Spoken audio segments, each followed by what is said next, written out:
잘못된 판례라도 지켜야 하는 세 가지 이유 vs 당장 뒤집어야 하는 단 하나의 진실. 스파이더맨 장난감을 만든 발명가가 억울하게 특허료를 뺏겨도 오직 과거의 판례라는 이유 하나만으로 그 불의를 묵인해야 할까요?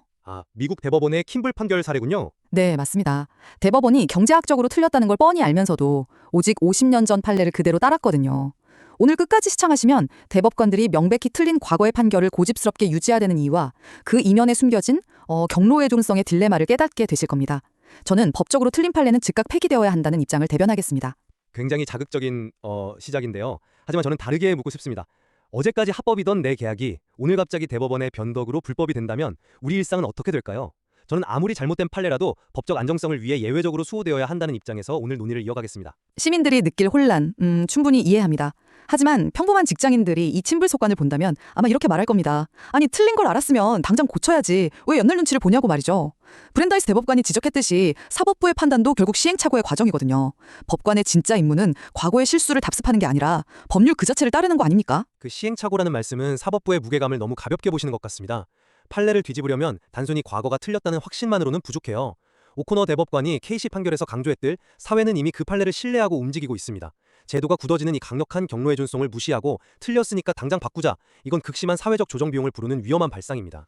잠깐만요. 그 사회적 신뢰라는 게 학자 코질도 언급하긴 했지만 솔직히 객관적으로 측정조차 불가능한 추상적인 핑계 아닐까요? 추상적이라고요? 네, 사법부가 킴블 판결문에 스파이더맨 명대사를 인용했잖아요. 큰 힘에는 큰 책임이 따른다. 진짜 책임감은 잘못된 선례가 만든 불법의 평등을 강요하는 게 아니라 즉각 정정하는 용기에서 나옵니다. 그리고 시청자 여러분, 지금 저희의 이런 팽팽하고 지적인 논리 격돌이 흥미로우시다면 지금 바로 구독 버튼 한번 눌러주시면 감사하겠습니다. 자, 이어서 말씀하시죠. 현실의 파급력을 모르는 순진하고 무책임한 주장이십니다.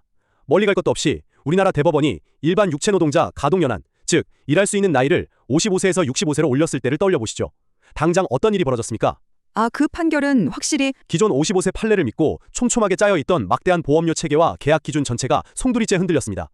추상적인 법적 합치성 하나 쫓겠다고 당장 국민과 기업이 치러야 할 천문학적 소송 비용과 일상의 혼란은 대체 누가 책임진단 말입니까? 가동연한 판결을 짚어주신 건 아주 핵심적이네요. 확실히 그때 보험업계의 혼란과 막대한 사회적 비용이 발생했다는 점 저도 100% 인정합니다. 당시 실무자들은 그야말로 엄청난 패닉을 겪었죠. 바로 그겁니다. 끊임없이 진실을 재평가하겠다는 명목으로 법의 일관성을 훼손하기보다는 그 무거운 현실적 책임을 묵묵히 견디는 게 사법부의 진짜 역할입니다. 하지만 일시적인 비용이 뼈아프다고 해서 법이 명백히 틀린 길을 걷고 있다는 걸 뻔히 알면서 방치한다. 장기적으로는 사법 시스템 전체에 더 큰 불신을 낳게 됩니다. 진실을 외면한 채 유지되는 안정성은 결국 언젠가 무너질 모래성일 뿐이니까요. 더 나은 진실을 위해 과거의 오류를 과감히 부숴야 할 때도 분명 존재합니다. 그 더 나은 진실이라는 것조차도 결국 시대 흐름이나 재판관의 성향에 따라 언제든 달라질 수 있는 불완전한 논증이라는 점을 명심해야 합니다. 좋습니다. 오늘 우리는 더 나은 법적 진실을 위해 사법부의 오류를 즉각 바로잡아야 하는 입장과 극심한 사회적 혼란을 막기 위해 법적 안정성이라는 현실의 무게를 견뎌야 한다는 입장을 치열하게 나눠봤습니다. 과연 선례의 무게는 얼마나 무거워야 할까요? 진실을 좇는 용기와 일상을 지키는 책임감 사이의 아슬아슬한 저울질, 그 최종 판단은 오늘 논의를 지켜보신 여러분의 몫으로 남겨두겠습니다.